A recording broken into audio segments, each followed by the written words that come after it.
Olá pessoal, Breno Lucano mais uma vez aqui com vocês, trazendo mais um assunto, o diálogo, o estoicismo pode fazer com a psicanálise e o que nós poderíamos pensar a respeito dos mecanismos de fuga ante o estoicismo. Essa foi uma questão trazida por nós lá no grupo do Estoicismo Brasil, no Facebook, através de um dos nossos membros, Renan. Antes de nós prosseguirmos com essa abordagem, eu peço para que vocês se inscrevam aqui no nosso canal, compartilhem o vídeo, deixem seus comentários, seus apontamentos sobre o que vocês acham e questões que poderiam ser trabalhadas também. E não deixem também de seguir os nossas atualizações, clicando lá no sininho nas atualizações. A gente vai estar sempre contribuindo cada vez mais e me incentivando a produzir mais material. Vamos lá então. Isso aqui é uma capa, tá? A foto de Marco Aurélio, que todo mundo conhece, e Freud, já que nós estamos falando sobre a psicanálise. Eu tentei explicar algumas coisas ali pelo Facebook, só que explicar essas coisas pelo Facebook é meio complicado. Por isso eu opto sempre por gravar. E aí, dessa forma, o material fica sempre disponível para quem precisar. Antes de nós prosseguirmos, é necessário que nós entendamos a inovação que Freud trouxe, que é a ideia do inconsciente. Ou melhor, nós vamos começar a trabalhar com aquela dicotomia entre consciente e inconsciente. Consciente são aqueles tipos de pensamentos, comportamentos, emoções, que nós temos controle sobre isso. Eu sei que hoje eu estou feliz, hoje eu estou alegre, e não tenha nenhum motivo escondido, nenhum desejo abafado, nada que me faça ser de outra forma. Eu sou assim porque eu estou assim, por isso, por isso, por isso. Mas do ponto de vista do inconsciente, que é o que Freud vai trabalhar muito na psicanálise, é de que nós, na verdade, não estamos totalmente conscientes de nossa real situação, em termos psicológicos mesmo. Isso faz com que, na verdade, muitos de nossos pensamentos, reações, comportamentos sejam oriundos de motivações que eu tento, na verdade, esconder de mim mesmo. Às vezes, uma experiência traumática, uma experiência que seja dolorosa para mim, eu tento abafar aquilo.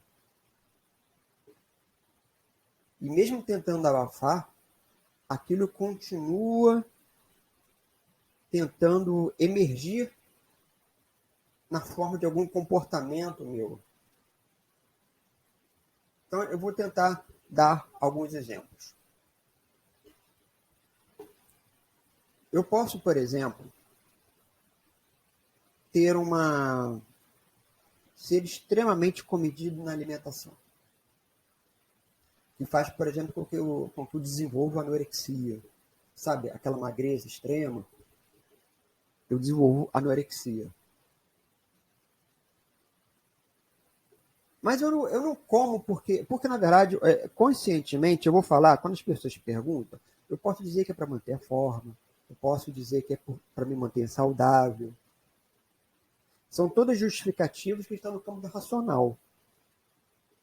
Mas se vocês observarem o histórico da pessoa, vocês vão ver que provavelmente lá atrás aconteceu alguma situação que fez com que ela tivesse algum tipo de repulsa pela alimentação, ou pela alimentação em excesso.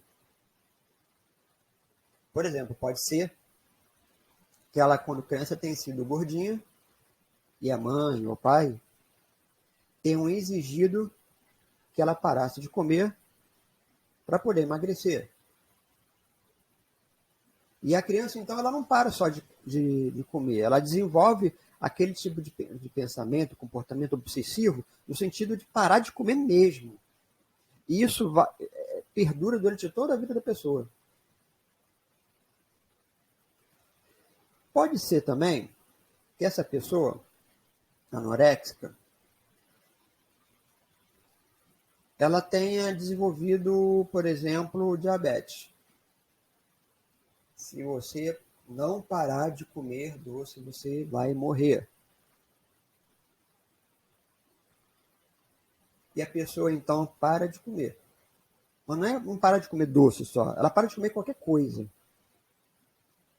Então, vocês vejam que existe sempre alguma coisa escondido no comportamento dela, escondido no pensamento, na estrutura psíquica dela, que influencia no modo dela se comportar atualmente. Eu posso dar vários outros exemplos. Vocês devem estar acompanhando esse caso desse rapaz que está sendo perseguido em Goiás, Lázaro. Ele matou algumas pessoas lá, feriu outras. E vocês podem parar para perceber que esse tipo de comportamento, de ação dele, provavelmente tem algum fundo dentro do histórico dele que justifica esse tipo de comportamento. Será que ele teve algum tipo de abuso durante a vida dele? O que fez com que ele desenvolvesse algum tipo de comportamento insensível com relação às pessoas e ao mundo? Porque se a pessoa continua levando pancada a vida inteira, é muito provável que essa pessoa desenvolva esse tipo de comportamento. Ela seja fria. Fizeram com que eu sofra, por que eu vou ter piedade dos outros também?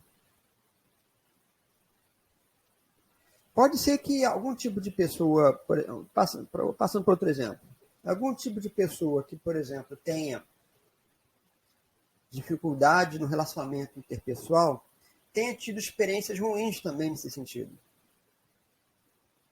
Eu não consigo me aproximar das pessoas, fazer amigos, namorar então nunca. E aí você começa a investigar por que essa pessoa age assim. Será que, de repente, ela se sente inferiorizada por algum motivo? E aí esse motivo você tem que continuar investigando. Você vai escavando, vai escavando. E essa inferioridade faz com que ela não consiga se aproximar das pessoas. Pode ser que ela tenha autoimagem corroída, por exemplo. Na adolescência falavam tanto que ela tinha espinha, que ela era horrorosa, que ela acabou assumindo isso. E quando chega na idade adulta, ela começa a ter dificuldade de se aproximar das pessoas. Disseram para ela que ela era horrorosa a vida inteira. Ela assumiu isso, como se ela fosse horrorosa, com as espinhas, por exemplo. Então, em cima de todo pensamento, todo comportamento nosso e sentimento, existe sempre alguma coisa de fundo. E o interessante também é que alguma coisa de fundo, ele justifica o comportamento e também justifica a visão de mundo da pessoa. Faz com que as coisas assumam um significado diferente daqueles que ele tem. Vou dar exemplos. Sabe aquela brincadeira que às vezes a gente faz quando um cara está comendo uma banana, por exemplo? Olha como é que ele descasca a banana. Essa banana, quando a gente faz esse sentido de brincadeira, ela assume, ela deixa de ser, por alguns segundos, ela deixa de ser uma banana e começa a assumir uma simbologia fálica. É como se a banana deixasse de ser banana e passasse a ser um pênis.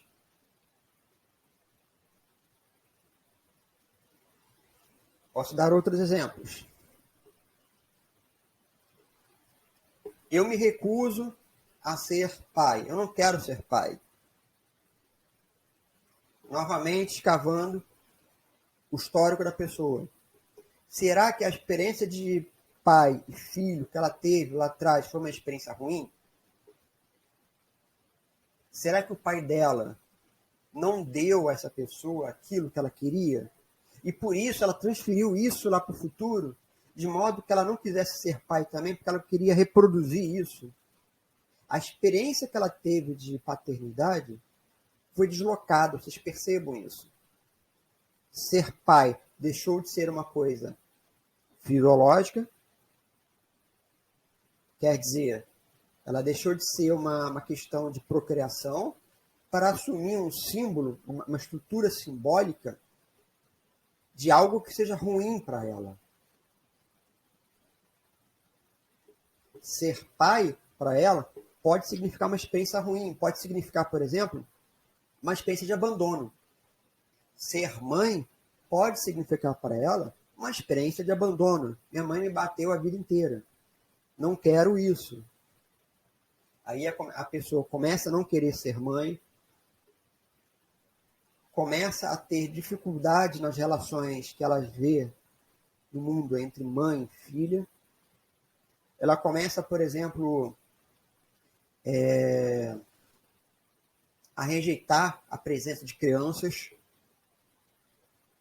porque a criança ali, mais uma vez, deslocamento. A criança ali, ela pode perder a função de uma simples criança que você está vendo brincar na praça, e ela pode se transferir para a criança. Eu era como aquela criança e fui rejeitada. Não quero isso mais. Então você acaba rejeitando todas as crianças do mundo.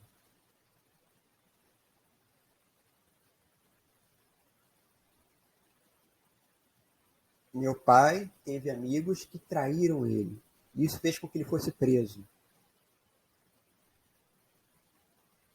E, em função disso, as minhas relações de amizade também serão problemáticas. Porque eu posso criar um mundo onde ninguém pode confiar em ninguém. Se fizeram isso com meu pai, vão fazer isso comigo também. Então eu não vou confiar em ninguém, vou viver isolado, trancado em mim, me resguardando de todos os males do mundo. Os males que, na verdade, aconteceram com meu pai. Mas que podem muito bem acontecer comigo também. Mais uma vez, então vocês percebam como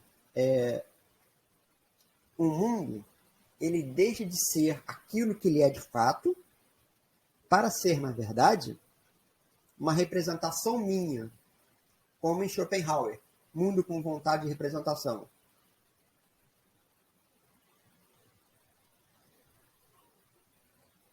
O mundo não é tão bonzinho.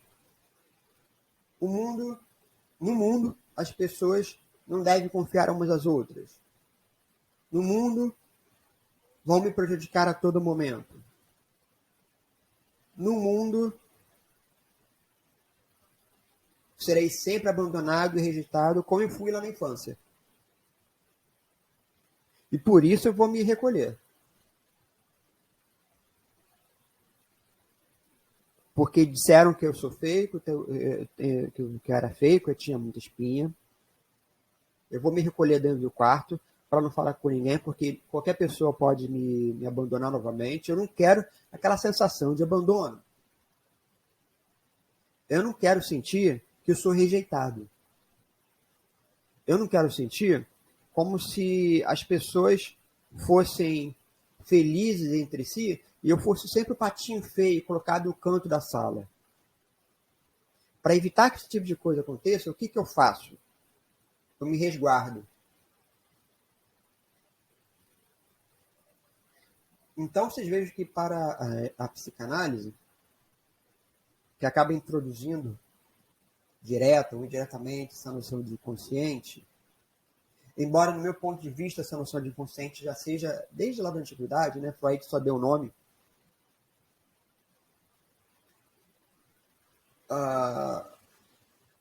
E se essa noção de consciente e inconsciente, ela é problemática em muitos sentidos. Porque você acaba perdendo a noção de um mundo que seja captado racionalmente.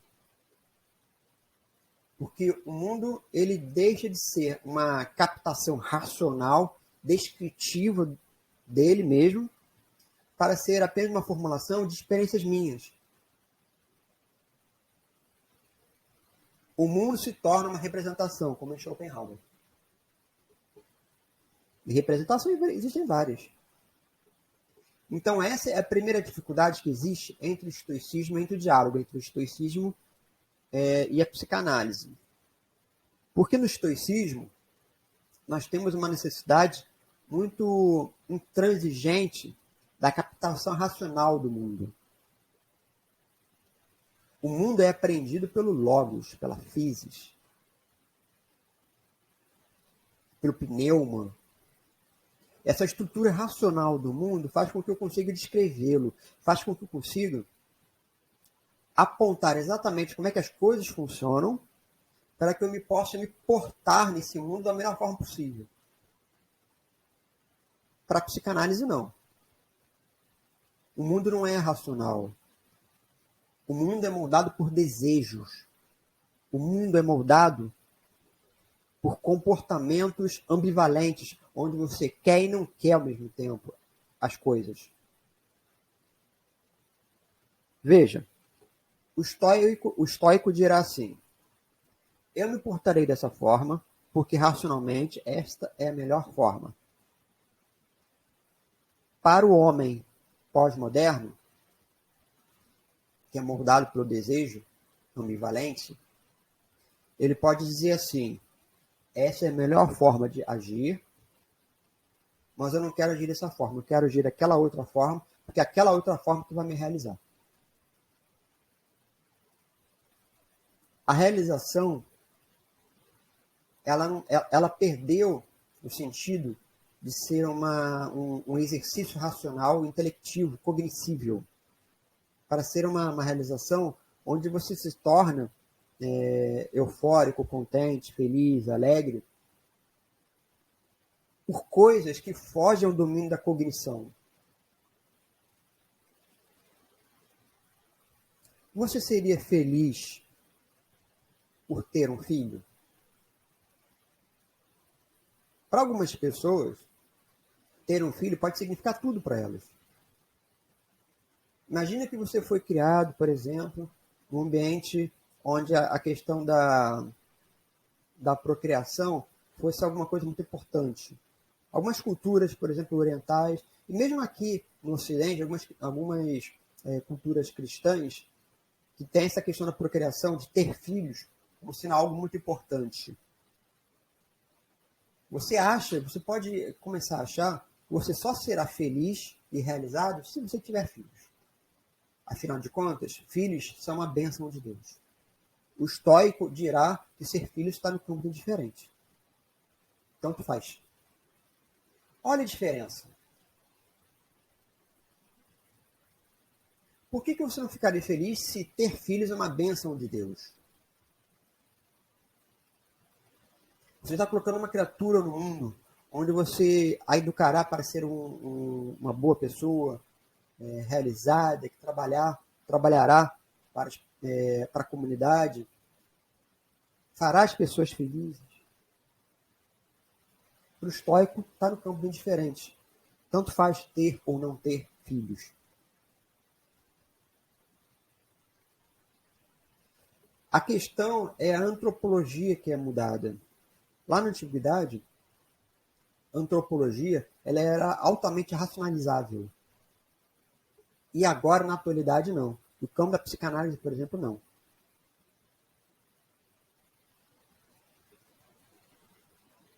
Aquilo que você faz da sua vida atualmente vai depender muito mais das experiências que você tem com as coisas e do perfil psicológico que você desenvolve frente às coisas. A sua forma específica, singular, única que você tem de reagir e se movimentar diante das coisas. Lá na antiguidade, não. Isso é muito certinho, é ali, campo da racional. Só existe uma forma, não existe outra. Para a atualidade, não. Existem várias formas. O caminho é múltiplo. Para a antiguidade, não. O caminho é uno. é a uno porque ele é direcionado pela racionalidade. Você descreve o mundo de uma tal forma que só é possível esse caminho. Outro não é possível. Mas eu posso pensar também que ter filhos não seja importante para mim. Eu posso pensar, por exemplo, que a minha realização pessoal se dará no campo profissional. Então, eu vou acabar negando todas as minhas relações pessoais para que encontre esse tipo de realização apenas no campo profissional. Eu posso ser um médico, por exemplo, e trabalhar no Médicos Sem Fronteira. Eu abdico de outras coisas que são importantes para outras pessoas. Para começar a valorizar outras coisas, Médicos Sem Fronteiras, e encontrar realização nessas coisas. No ofício dos Médicos Sem Fronteiras. Vocês percebam como é que o campo da valoração ele muda muito de pessoa para pessoa, de cultura para cultura, de singularidade subjetiva para singularidade subjetiva. Aliás, isso aqui era uma outra coisa que era importante falar. Do campo de vista epistemológico, o estoicismo ele é objetivista. Você pega um celular, você é capaz de descrever esse celular, dizer exatamente o que ele é e o que ele não é.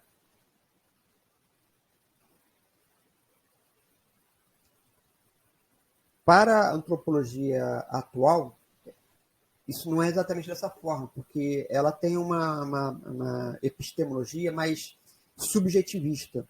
Isso faz com que esse celular, em algum momento, ele deixe de ser um celular para assumir o símbolo de uma outra coisa, como eu falei lá atrás, no vídeo. Eu posso valorizar de uma tal forma esse celular, que esse celular deixe de ser um celular, um aparelho eletrônico, para ser, por exemplo, algo que eu acabo valorizando até mais do que meu filho. Eu posso valorizar a minha profissão mais do que minhas interações pessoais. Eu posso valorizar mais a questão da moda, estética, aparência, do que ter filhos. Por quê? Porque cada pessoa fará uma leitura específica do mundo, baseado no seu histórico de vida, na sua forma específica de reagir ao mundo e nas experiências pessoais, na sua cultura. Por isso, se fala que, do ponto de vista epistemológico, na atualidade, nós temos uma propensão muito grande de trabalhar em termos de subjetivismo, que é completamente diferente dos históricos. Você não vai descrever mais o mundo objetivo como é lá na antiguidade, como os estoicos, por exemplo. O mundo ele pode ser isso aqui, mas pode ser isso aqui também. O mundo pode ser uma coisa e várias coisas ao mesmo tempo. O mundo ele vai assumir uma característica de símbolo mesmo. E essas são algumas características, algumas diferenças entre a antiguidade e a atualidade no campo da psicanálise, por exemplo. Mecanismos de defesa são instrumentários teóricos desenvolvidos por Freud. E aí eu vou começar a entrar mais na questão realmente que o Renan falou no início que eu falei no início do vídeo. Mecanismos de defesa existem vários, tá? Eu coloquei só 2, negação e intelectualização. Mecanismos de defesa são situações que a sua subjetividade vai criar para lidar com as situações que a vida lhe apresenta de tal forma que você não sofra com aquilo. Às vezes, as situações apresentadas para você são tão sofridas, são tão desprazerosas, que você inconscientemente, a questão do inconsciente, você vai criar mecanismos para não ter que lidar com essas situações que causam sofrimento em você. Negação, por exemplo, é um tipo de mecanismo de defesa. Existem vários, tá? Só coloquei esses dois. O vídeo não fica muito longo. Negação. Você vai negar aquilo que está diante de você, porque aquilo vai te trazer muito sofrimento. Eu estou com câncer já em estágio final, já em cuidados paliativos. Não existe tratamento, é só uma questão de esperar o tempo. Mesmo assim, apesar de todas as evidências, mesmo com uma segunda opinião médica, com uma terceira opinião médica, eu continuo dizendo, não, Deus vai me salvar. Deus tem um objetivo muito importante para a minha vida. Porque para ela, pode ser muito doloroso dizer que ela está morrendo. É muito doloroso para ela dizer que ela vai deixar de existir. Ela pode ter, por exemplo, uma fixação muito grande para os filhos, para a família. De tal modo que deixar a família, abandonar a família por meio da morte, se torna uma experiência, algo que já era ruim, se torna ainda pior. Então ela vai negar. Não, Deus vai me salvar para que eu continue cuidando do meu filho.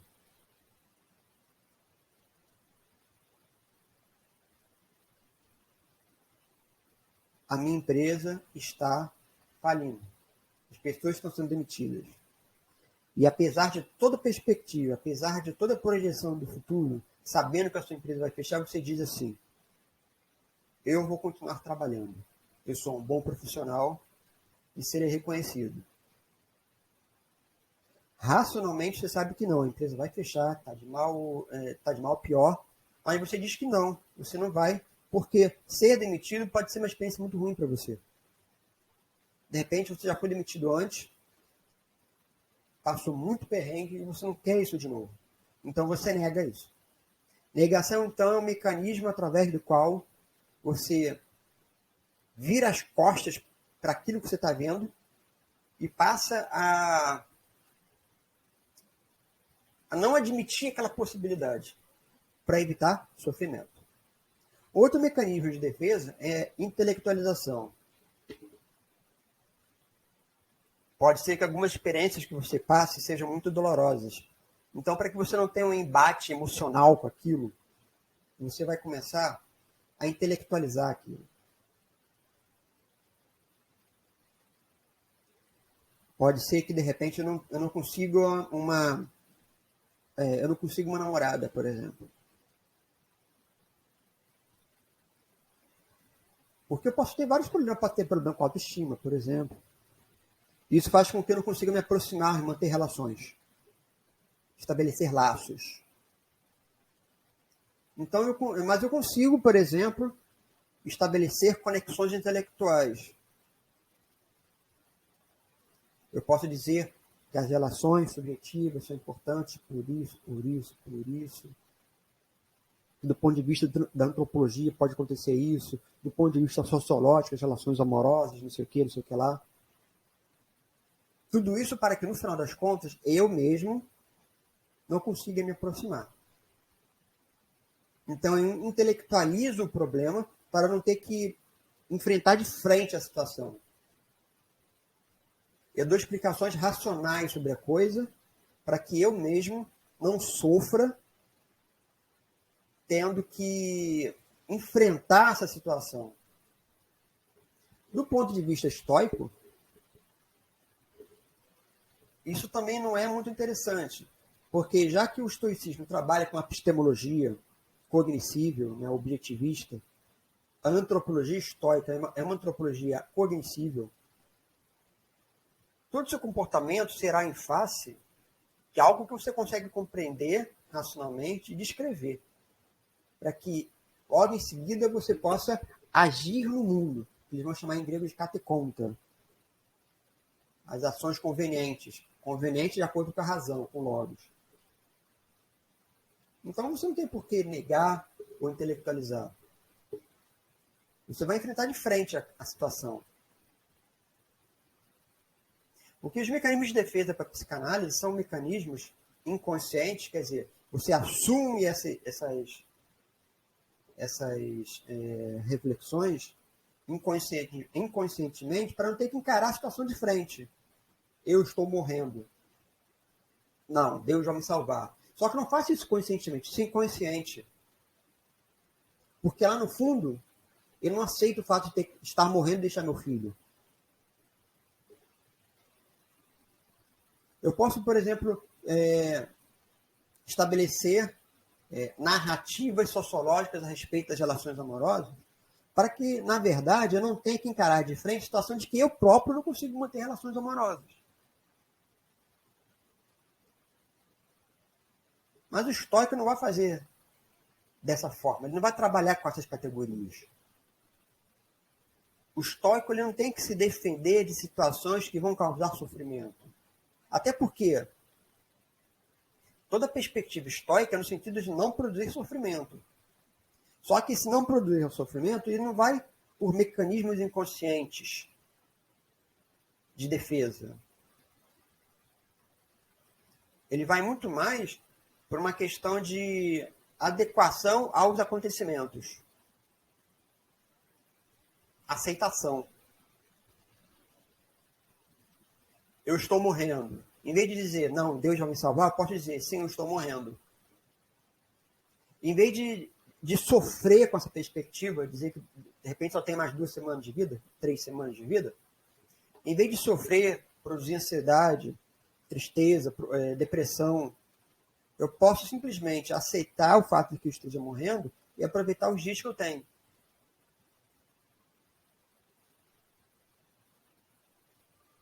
Eu posso, por exemplo, em vez de estabelecer relações intelectualizadas a respeito da morte e da vida pós-morte, eu posso simplesmente encarar o fato de que eu estou morrendo